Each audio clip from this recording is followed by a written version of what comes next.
We'll look at Psalm 4, verse 1. And for this one, the title that the editor put is meaningful to me. It says to the choir master with stringed instruments, a Psalm of David. And I just know that when you're arranging music that is for strings is quieter, it's more intimate. You could hold the instrument in your hand and you kind of put your arms around it like it's a hug. And to listen is to lean in.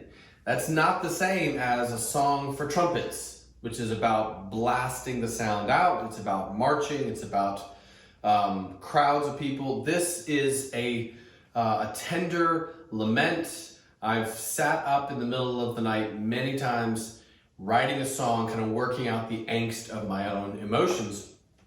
I think that's exactly what this psalm is.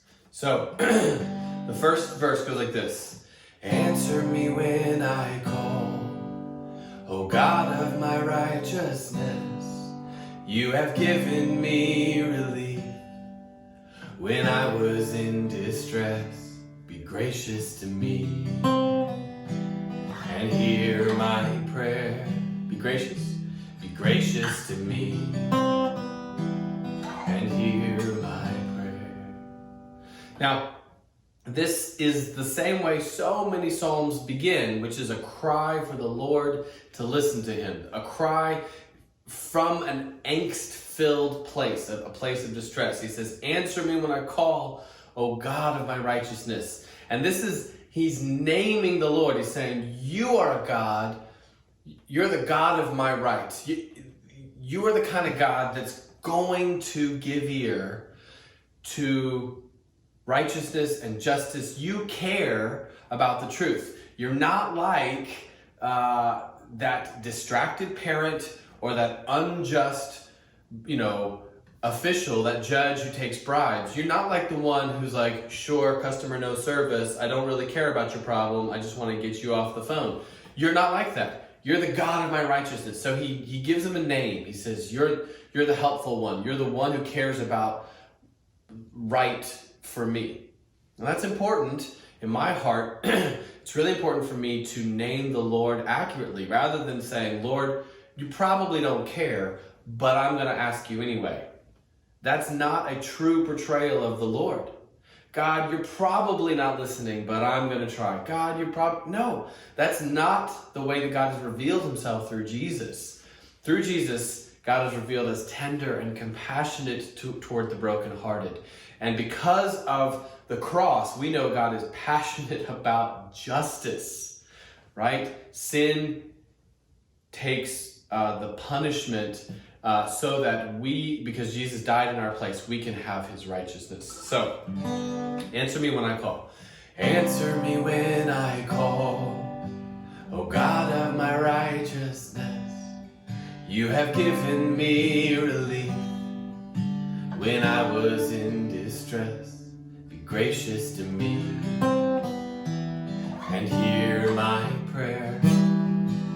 Be gracious to me and hear my prayer. Just two quick things.